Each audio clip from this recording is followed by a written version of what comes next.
नमस्ते। देवशयनी एकादशी पौराणिक कथाएं क्या है? इसका महत्व क्या है? चातुर्मास क्या है? मांगलिक कार्य बंद क्यों? जानिए यहाँ। आषाढ़ मास के शुक्ल पक्ष की एकादशी देवशयनी एकादशी कही जाती है।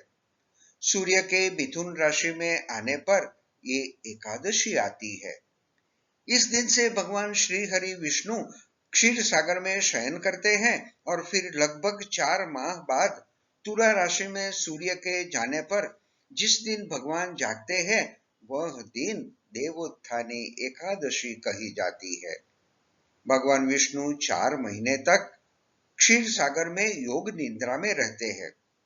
देवशयनी एकादशी से देवोत्थानी एकादशी के बीच का समय चातुर्मास होता है। विष्णु के शयन काल के समय सृष्टि का भार देवों के देव महादेव पर होता है। इस संबंध में 3 कथाएं प्रचलित है। पहली कहानी। सूर्य वंश में मांधाता नाम का एक सत्यवादी राजा था। इस राजा के राज्य में प्रजा हर प्रकार से सुखी थी। किसी पूर्व पाप के कारण राज्य में लगातार 3 वर्षों तक अकाल पड़ा। प्रजा भूख से मरने लगी थी। अतः महर्षि अंगिरस की आज्ञा से मांधाता ने अपने मंत्रियों, सेवकों तथा प्रजा के साथ आषाढ़ सुद देवशयनी एकादशी का व्रत किया।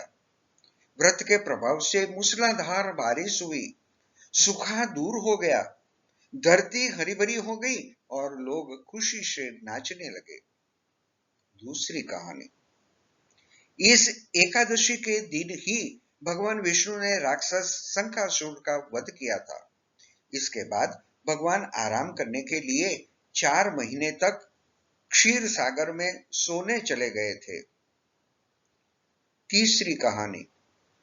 पुराणों के अनुसार भगवान विष्णु ने वामन रूप धारण करके दैत्यराज बलि के यज्ञ में 3 पैर धरती मांगी। भगवान ने पहले पैर में सारी पृथ्वी और आकाश नाप लिया, दूसरे पैर में स्वर्गलोक नाप लिया। बलि ने तीसरा पैर अपने सिर पर रखने को कहा। वामन भगवान ने अपना पैर बलि के सिर पर रख दिया और बलि पाताल लोक में पहुंच गया। बलि की दानवीरता से प्रसन्न होकर भगवान ने उसे पाताल का स्वामी बना दिया और बलि से वरदान मांगने को कहा। बलि ने वरदान मांगा, हे प्रभु, आप सदैव मेरे महल में रहे। इससे प्रसन्न होकर भगवान विष्णु वचन से बंधे हुए स्वेच्छा से पाताल लोक में उपेंद्र के रूप में बलि के महल के द्वारपाल बन गए। काफी समय तक जब विष्णु जी वापस नहीं आए तो लक्ष्मी जी ने पाताल लोक जाकर बलि को राखी बांधकर भगवान विष्णु को अपने वचन से मुक्त करने का अनुरोध किया। लक्ष्मी बहन बनने के रिश्ते से बलि ने भगवान विष्णु को अपने वचन से मुक्त कर दिया। फिर भी उस दिन के बाद से भगवान विष्णु वरदान का पालन करने के लिए देवशयनी से देवोत्थानी एकादशी तक 4 महीने वही निवास करते हैं। भगवान विष्णु जी द्वारा वर का पालन करते हुए तीनों देवता 4-4 माह पाताल लोक में निवास करते हैं। देवोत्थानी एकादशी से महाशिवरात्रि तक भगवान शिव और महाशिवरात्रि से देवशयनी एकादशी तक ब्रह्मा जी बलि राजा के पाताल लोक में निवास करते हैं। चातुर्मास में वर्षा के कारण प्रकृति के सूर्य, चंद्रमा और प्रकृति का तेजस तत्व कम हो जाते हैं।